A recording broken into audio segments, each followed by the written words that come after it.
Okay, hi everyone. Thank you for having me. Yes, I am a little bit nervous, especially now that I'm seeing all your faces.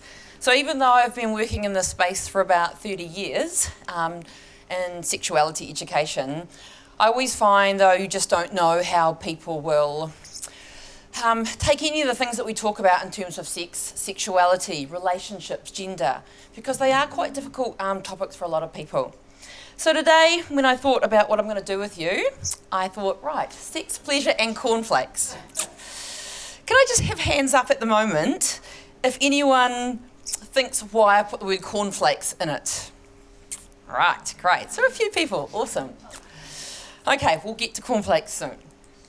So who am I? I'm a researcher. I've been at the university for about 16 years, but I've been a health and PE and outdoor ed teacher for over 30 years. And as I started in that space, I started to move much more into sexuality education. And I worked for family planning as well. And I saw the need to change the way we think about sex education. And I'm going to call it sexuality education, not sex education, because that's part of the problem. I have two sons who love having a mother as a sexuality educator. I've got the best videos with them. But actually, do you know what? They're now, I can show this photo because they're not that age. They are now 19 and 17.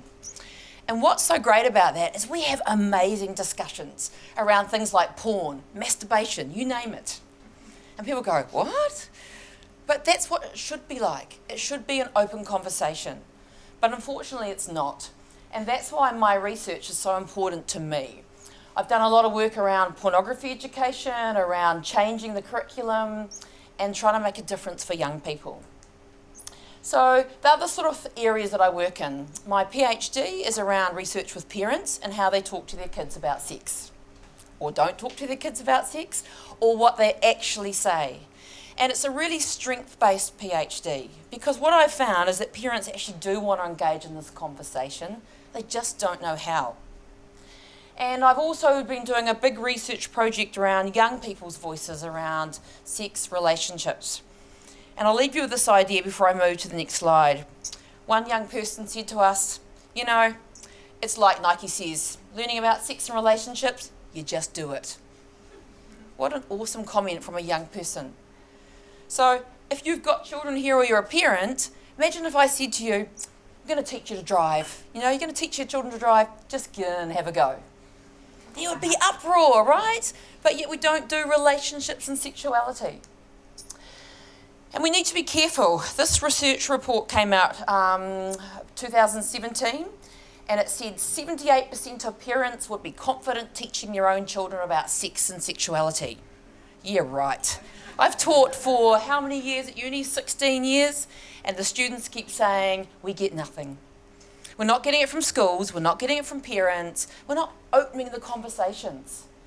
And interestingly, this research report was done by a certain organisation with an agenda, because the second one said 68% of parents of teens' children agree that they, not the government, should have the final say on what sex education is provided in schools. My argument is parents play a role, and schools play a role, and adults play a role, and the mall play a role. Every site is a learning opportunity around relationships and sexuality. And as one other young person said to me, I trust my parents to tell me what they think, but school tells me what other people think. And that's pretty cool. I like that statement. Young people are smart. So here's your chance to get involved. Turn to the person next to you, preferably someone you don't know, but only if you feel confident. Your 10-year-old comes to you. This happened. This is a true story, not me. One of my parents told me this story. It's a beautiful story. Your 10-year-old comes to you and asks, what's a sex toy? All right, you've got 20 seconds to talk to the person next to you. What are you going to say to your 10-year-old? Go. 20 seconds. My teacher hand. Same thing in my class. In my class, I give them time to finish their conversations because they never stop talking about sex. But actually, they don't want to talk about sex. They want to talk about relationships, intimacy, just like young people in schools that we've interviewed. Sex isn't the issue. It's intimacy. It's relationships. It's taboo. So, I'm not going to choose one person in the audience. But it's an interesting one, isn't it? What are you going to answer? Do you do... Oh, sorry, I've already done that one. Do you do this? You don't need to know. Oh my golly, oh my, the fear kicks in. Often that's what young people say they feel like when their parents talk to them. Because they don't actually talk with their children, parents often get quite scared and talk to their children. And that's what I want to change, the with conversations. And I'll tell you more about a story when I talked with my young son when he was 10, all around pornography and what he taught me. It's really interesting. Or did you do this? Did you go, you don't need to know that. Why do you want to know about a sex toy? Oh my golly. Because again, that's sending a message to that young person. As one young person we interviewed at 14 said, you know, if this happens, you know you can't go and talk. So where does that leave young people? It leaves them at the mercy of pornography, at their friends, who often are not trustworthy, according to young people. Or did you say, let's go to the peaches and cream shop?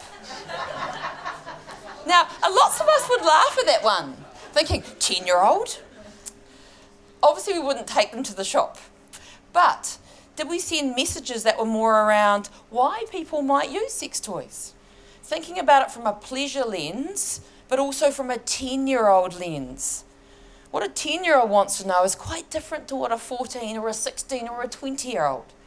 The conversations I have with my 19-year-old son are quite different to when he was 10. And so this actually happened in my PhD and my research studies. And the mother said, well, I said to the child, I don't have an answer for you for the first time ever. Can I have time to think? And she went away, and then she came back and said, now, you know that question you asked about sex toys? And then she said, well, you know, sometimes adults like to have pleasure and they like to pleasure each other. So just like the massage wand that we have at home, that's something that adults do together. But she came from it, not from a risk, not from a fear, but from a pleasure and from a 10-year-old perspective, which was pretty cool. It's a much longer story, but we don't have time. So here's something I want you to think about.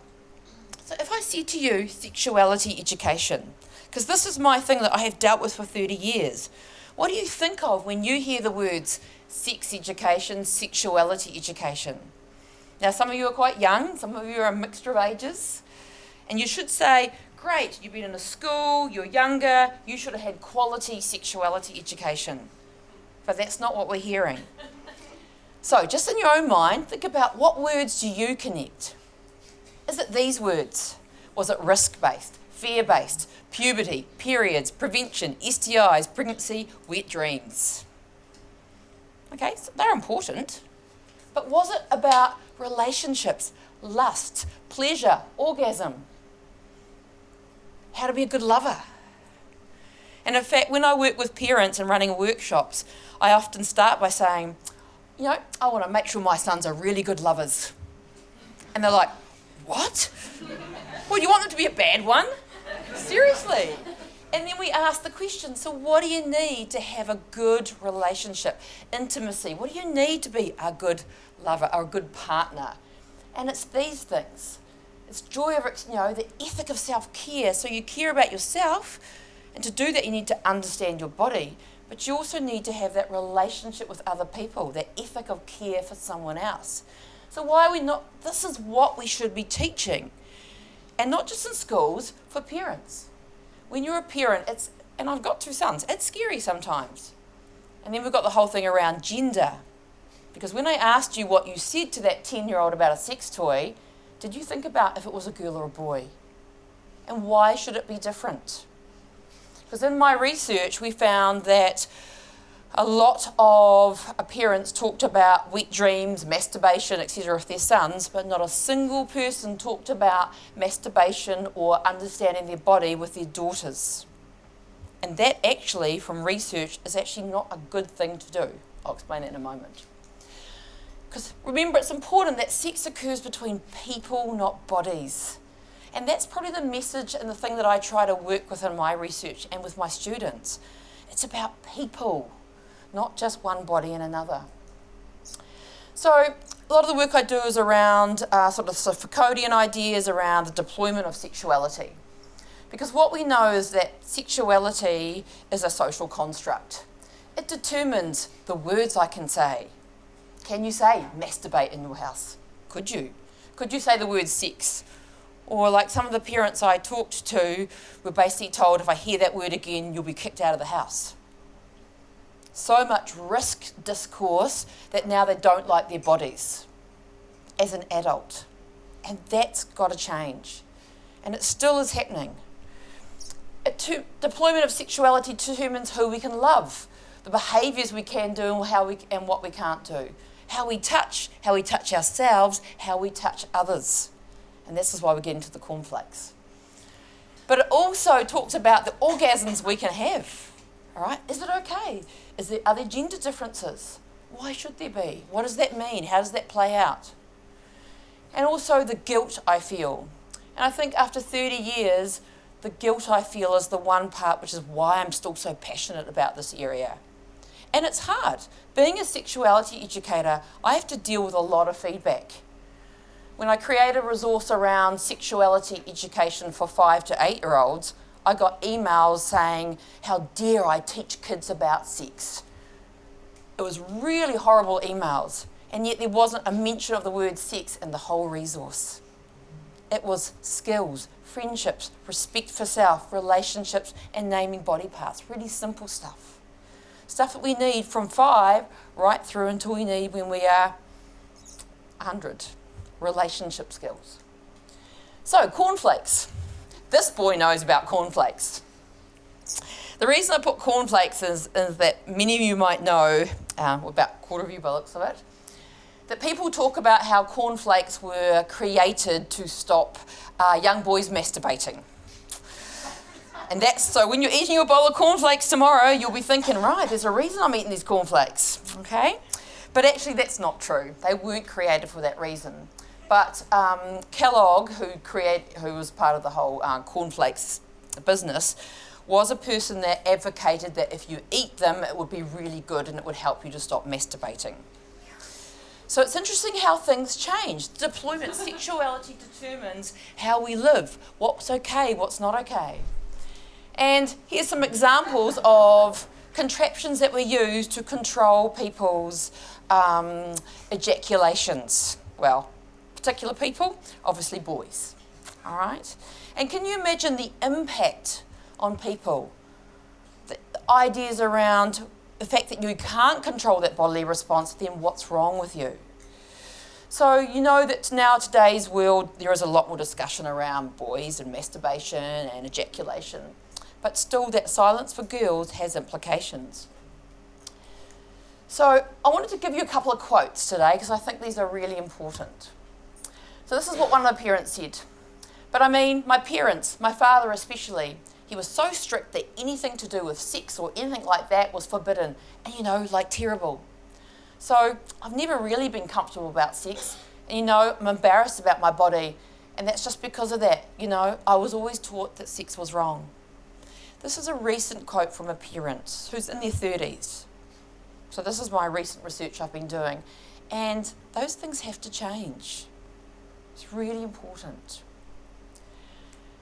And Eden, I thought this was really cool. We had a long chat with Eden and she said, what'd you get when we were talking about what she got taught? And she said, it was very factual.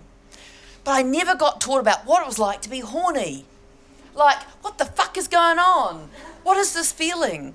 And all the group was laughing because they could actually, it resonated with them. I thought I was a freak. Now, Eden was awesome. But what the point she was trying to make is that we get taught the risk stuff, all that kind of stuff, which is still important. But we need to shift towards also talking about the joy of relationships, around pleasure and about an ethic of care, about our rights in a relationship and our rights for each person in that relationship. And as you can imagine, for many parents, there is a lot of fear around sexuality and the whole idea of sex, etc. But the shift needs to occur to make sure we're meeting the needs of young people.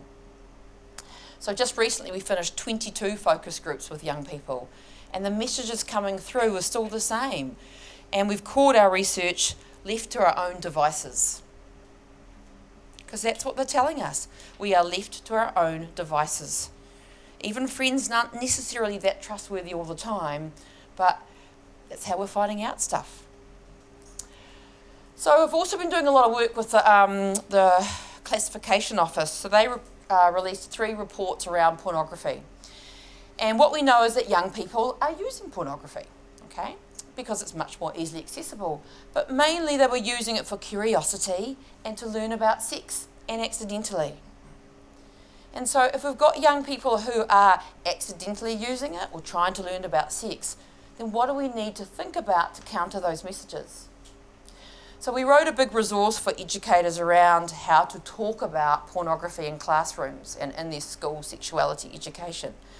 But again, it's actually about gender, about relationships, about media literacy.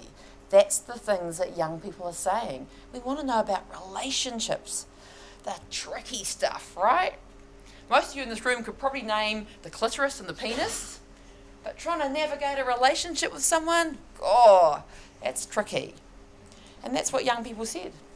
So it's interesting if we come back to that whole point of not a single parent in all our focus groups talked about anything to do with conversations around masturbation with their daughters. Some of them said, I thought it's a conversation I might have later. But should they even talk about it? Well, we'll get to that in a moment, because should and how are very different things. But here's some of the research. Up to 40% of women have orgasmic difficulties. Because again, that whole deployment of sexuality, that all women can orgasm in the porn movies. And remember, that's what we just said young people are learning from. But we know that's not real. 36% in Herbenix, she's an amazing researcher, reported clitoral stimulation was necessary to reach orgasm.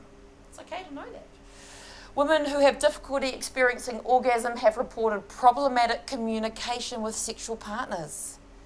To me, that's what sexuality education is about. Communication. How do we help change the stigma and to actually open up conversations? The research also showed that women and men still receive contradictory messages, which causes a lot of negativity and stigma for women, and it's often internalized as individual embarrassment rather than saying, hey, actually let's look at some of the social stuff that's going on here. Why do we say it's okay, not okay? And that's what the research says needs to change. And it came through with all of our research as well, especially for parents who are now in that position of working with their own children. And this is important. What are the benefits? Well, research shows it's the safest form of sex, but it's really good for stress and anxiety. All right, so that's a real selling point, isn't it? Okay, it improves sleep. We know that, and especially for menopausal women who sometimes need to improve sleep, that's been found to use that. It helps boost mood, but you know and explore your body.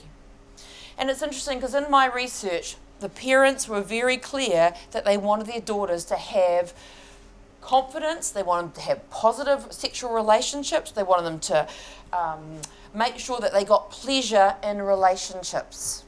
They all said that. It was a very common thread. They wanted pleasure, but no one was willing to talk about the mechanics. So it's like how you drive your car. You're going to have joy driving, but we're not going to teach you. Bit of an issue there. And we also know it eases menstrual cramps. So how do we do it then? If we come back to the whole idea of cornflakes and the idea that ideas around masturbation, etc., or touching or just self-pleasure is socially constructed. We know there is a lot more sites now that girls can go and learn about masturbation rather than teaching them. But I argue you also need to teach everyone. It's not just girls. We need to talk about the social constructs that surround things like knowing your body, about it's okay to touch your body. Because when I have students come into my class as 17, 18, 19-year-olds who cannot name all their body parts, their reproductive parts, and these are university students, they don't know some of the basics.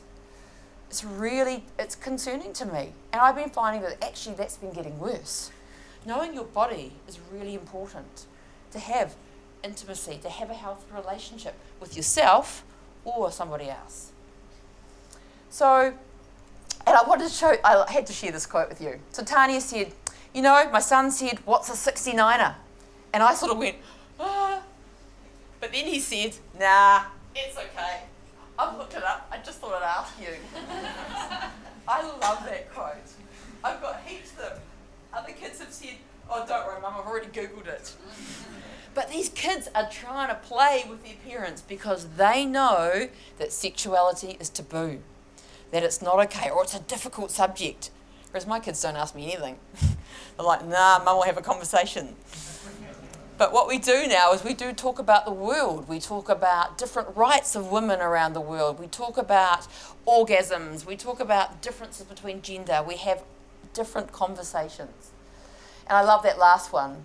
You know, I think parents are just a bit slow to arrive at the party because we want to protect our children, but we're protecting them through the wrong type of discourses, through the risk side without the joy. And if I asked you to put up your hand, who likes driving? I love driving, sometimes on the open road, the freedom, but I had to learn to drive first. Had to develop those skills, just like in a relationship. And so what is my research showing at the moment? We do need to change attitudes and values around sexuality education. We've got to rethink what it looks like. So I wrote an article recently called Talking with Your Children Around Pornography. Not at, with. And we need to conceptualise sexuality as an adventure. Man, relationships, who knows, all over the place. Sometimes they're great, sometimes they're not. Negotiating spaces, it's not a straight line. And again, we have to have open communication, not lectures, not innuendos, not, why do you want to know about a sex toy? Because you don't know why. Maybe they just heard the word. And to finish off, my whole PhD actually started with my son. I thought I have to do this. And he was 8 at the time, and he burst into the room and said, Mum, what's humping? And I thought, how am I going to answer that? And then I thought, how would other parents answer that question? And I didn't get a chance because his brother, who's very close in age, says, why do you want to know? Don't ask her. You know she'll tell you everything. And then he said, well, I heard it in the playground and I don't know what it means. So not jumping to conclusions. And at the moment, we now have just developed an app for young people to hopefully try and change the conversations. It's called Beyond the Birds and Bees. And one of my students said, we don't need this, just give it to our parents. Pretty cool. Thank you very much. That's it. You want me to do questions? Yeah, anyone brave enough to ask a question? Oh, that's great. There's a lot to read, particularly around conversations with quite younger children, Yep. of course, who are already understanding the pleasure they feel in their body, but they understand what it means and whatnot. What do you think will start changing? What needs to start changing the social discourse to maybe help parents actually be able to have those conversations? Because for a lot of people, like, I'd like to do it, but it's just quite uncomfortable and no one does it. So how do you think they'll start changing, do you think? Great question.